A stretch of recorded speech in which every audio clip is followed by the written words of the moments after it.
We want to take you live to City Hall now. Mayor de Blasio holding a news conference, making an announcement to the reporters gathered there. We'll listen in. With our first Deputy Mayor, Tony Shores, my Chief of Staff, Laura Santucci, and our transition co-chairs, Jennifer Jones-Austin and Carl Weisbrod. The group has put just endless effort into finding the right people and making sure that the values we hold are exemplified in the people that we choose. Also, someone who gives me advice from time to time, our First Lady, Chirlane McCray, is here, who I know is very enthusiastic about today's appointment. So let me talk about the appointment at hand, and then at the end I will give a little weather update as well. So every time we gather together to make appointments to build this administration, I talk about the values that we believe in.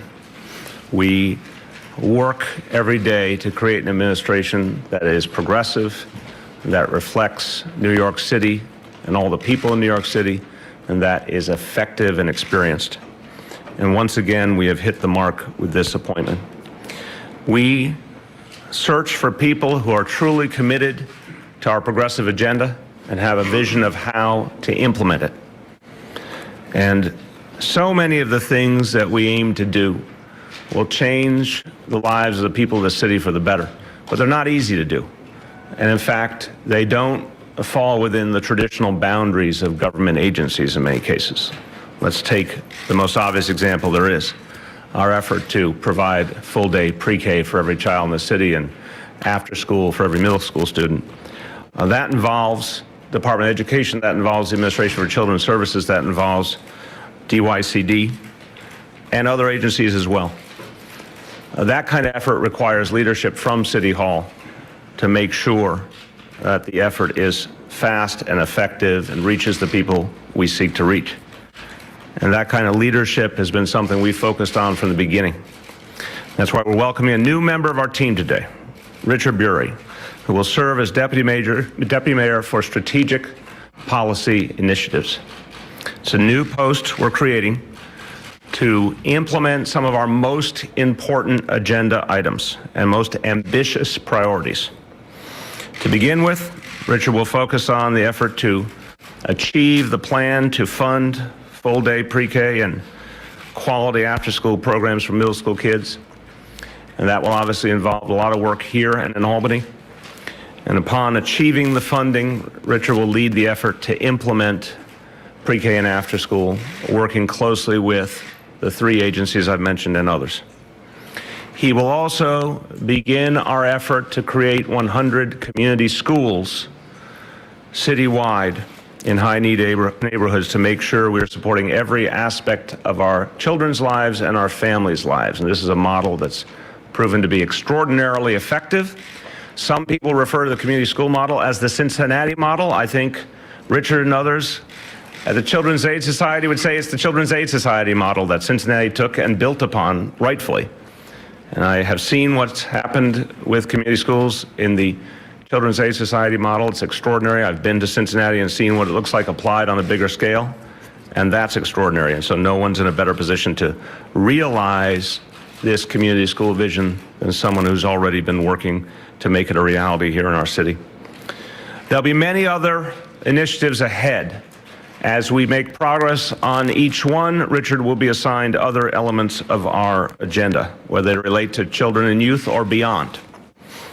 And he'll also help to coordinate across agencies in some of the areas that most need that deep coordination. We talked about a few days ago, after the tragic death of Miles Dobson, that we would be creating a children's cabinet to coordinate the efforts of ACS, DOE, DYCD, NYPD, Health Department, and others.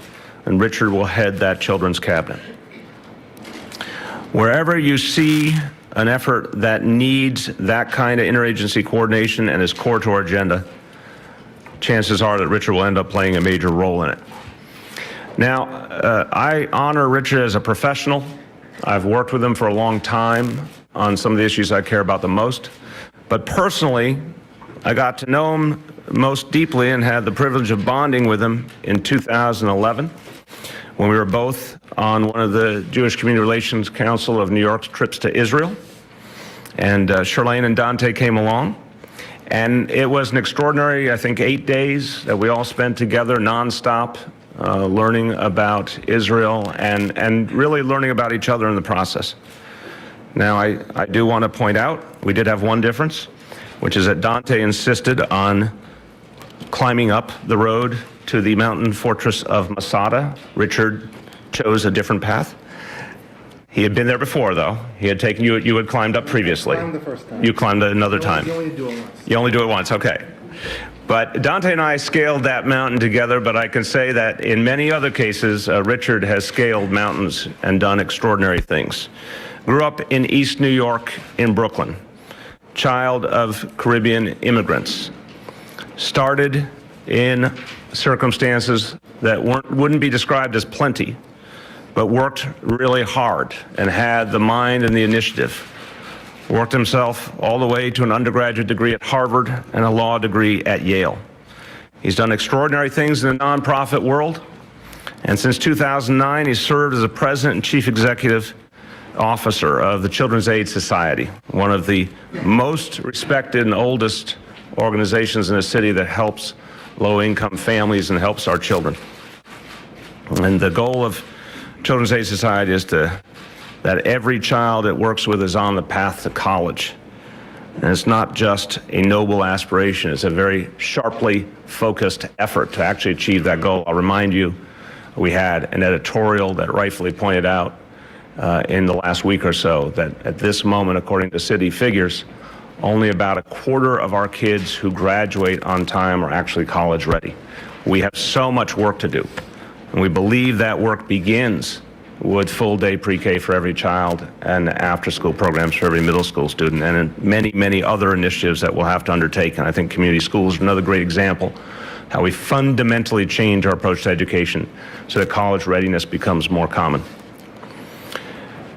The work that Children's Aid Society has done really focuses on kids when they're young and understands that if you reach them there, all other things are possible. Work at Children's Aid Society focuses on the community school model because it understands that bringing parents more deeply into the education process matters, that addressing physical health needs matter, that addressing mental health needs matters, and that's the model that Richard's so effective at and familiar with. He also founded a number of innovative programs, for example, iMentor, which connects young people with leaders and professionals, both through face-to-face meetings and online, and gives kids that support and that inspiration they need. And he knows a lot about bringing all the strands together to support children and families because he's worked not just at Children's Aid, but in other settings, at empowering people in need and helping them get the different pieces they need to move forward. There's nobody better to spearhead the administration's efforts in these areas and beyond, and I'm proud to introduce Richard Buery as our new deputy mayor.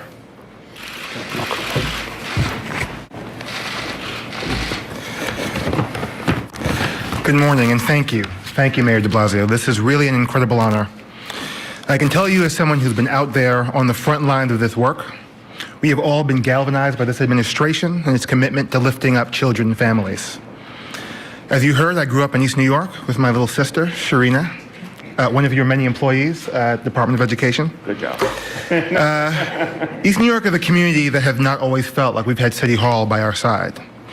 My parents helped me to get the greatest public school education New York City has to offer, including a seat at Stuyvesant High School. You know, in his campaign, the mayor talked about the tale of two cities. And I can tell you that I experienced those two cities firsthand growing up. Every day as I took the 3 train from East New York, a community with poor schools, lost opportunities, and rode that train to Stuyvesant High School, where I met young people from the other New York City, where families had the support they need to be successful. Our job is to make these 2 New York cities one New York City. I share the mayor's vision about what it will take to make the promise of equal opportunity real for every citizen. From truly universal pre-K, to bringing community schools up to scale, to forming a children's cabinet, we are going to elevate and reform the way that New York City supports families. And I can tell you that this administration is ready to deliver high-quality pre-kindergarten to tens of thousands more children next year, with every 4-year-old receiving access to pre-K the year following. It'll be my job, along with some tremendous new colleagues, to make sure that our execution is as strong as our planning. I also want to say to those who think that this mayor is too ambitious or moving forward too quickly, I just want to emphasize that if you say that, you really don't know this city. There is nothing that we cannot do when we come together. And I know firsthand that we have a strong and capable network of community-based organizations that stand ready, willing, and able to do this work. At the Children's Aid Society, we were able to double our capacity in early childhood programs in just 5 months with new and stable funding. So this can and will be achieved. I want to thank the mayor for this wonderful opportunity to serve the city I love so much that has given me so much. Thank you. Well done. Thank you.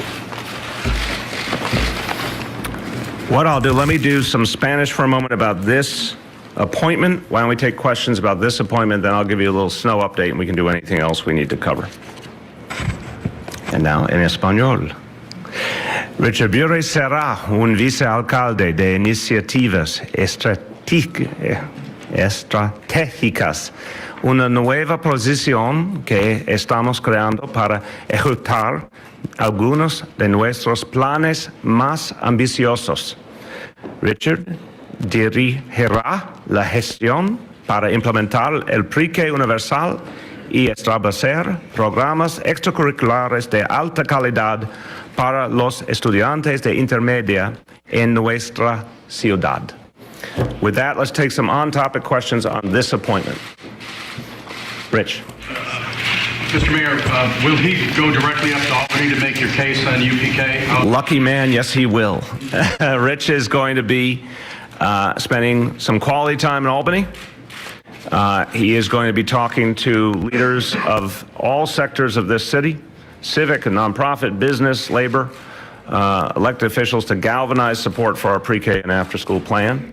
And then, once we get the funding, which we are confident we will get done, making sure we implement. Now, you saw the white paper we put out just over a week ago, and it's clear that we have a path ahead, a very clear path to get this done on the scale that Rich just described, to 54,000 full-day pre-K seats for September this year, up to 73,000 for the following year. Obviously, the after-school program moving as well rapidly. But that's going to take a lot of implementation work across agencies, and Rich will be in charge of making that project move along on schedule. Yes? What will be Richard's relationship with Carmen Farina and the school system? Be a close working relationship. You know, this plan requires efforts from Department of Education, Administration for Children's Services, and DYCD for it to work on the timelines that we need. Obviously, all of the different pieces are housed in each of those agencies. Carmen is very enthusiastic and focused on our pre-K and after-school plan, but obviously she has the largest school system in the country to run and has so many fronts to work on. So she embraces the notion of having a single focused leader for the pre-K and after-school effort out at City Hall. Yes? And this is your latest deputy mayor. Are you planning to add additional deputy mayors, or are you done? We're done. Yes. On pre-K, how uncertain are you about the $340 million price tag? Aren't there other factors like the new union contracts that might push the price tag up down the road? Well, look, at this point, we don't know where the labor negotiations will lead us. Obviously, we've said we want to try and get an aggressive start on them, and we hope to achieve some real cost savings in the bargain. But that is the great unknown. We'll be talking a lot about this in the coming days. 150 open labor contracts creates tremendous fiscal uncertainty, and we don't know even the timeline on which they will be settled. So we have created a plan that we believe is accurately expensed, accurately projected under all the conditions that we do know. And we think that these resources will allow us to hit the goals that we've talked about in real time. But the labor negotiations are a great unknown for everything we're doing in this government. Yes? There's been talk lately of the charter school money possibly going to pre-K, and I know you said that some of those stories are premature. Is there anything else in the budget that you're looking at now in case the tax plan doesn't go through all this? Is there any other space for funding that exists that you can divert? Well, first, I thank you for noting the truth, which is we simply said we did not believe additional investments in capital money in charters was the right way to go. I have not said where that money will be reprogrammed. I have a number of concerns, as does Carmen Farina, of things we have to address on the Department of Education front. Overcrowded schools being one of the most pressing. Central Queens, Lower Manhattan. We have areas in Staten Island, North Shore Staten Island.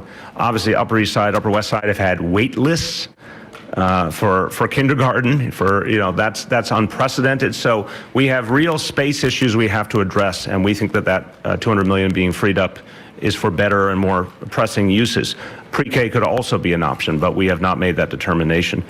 Help me on the second part. Are there any other spaces in the budget that you have identified yet where money could be reallocated? We've said very clearly, we need the amount of funding that we need to achieve pre-K and after school. We need the consistency of funding, and the only way that can be achieved is with the tax on the wealthy.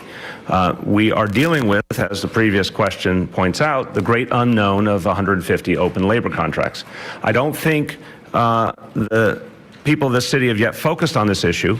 I think it's time to start focusing on it. I think you're going to hear us talk a lot about it in the coming days. I think the New York Times editorial today framed it very sharply and accurately that this is an unprecedented dynamic, and we're going to have a huge fiscal challenge ahead, and one that should not have been handed to us. The future should not have been mortgaged in this way, but it was by the previous administration, and we will have to grapple with it.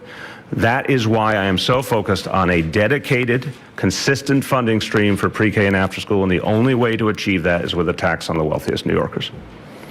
On this topic, yes. When your budget comes in next week, are you going to have a set amount of money set aside for labor settlements that you will make public? Because ordinarily the practice is to keep it somewhat squishy and vague. And what can you say about that? I can't say anything until we present our plan. Sorry. Yes. So will Mr. Buery be tasked with creating a plan B if there is no state funding this year? I admire anyone who asks that question. I really do. But the last 217 times I've taken the question, I've said, we don't bargain against ourselves. There is no plan B because we intend to achieve plan A. And we are resolute.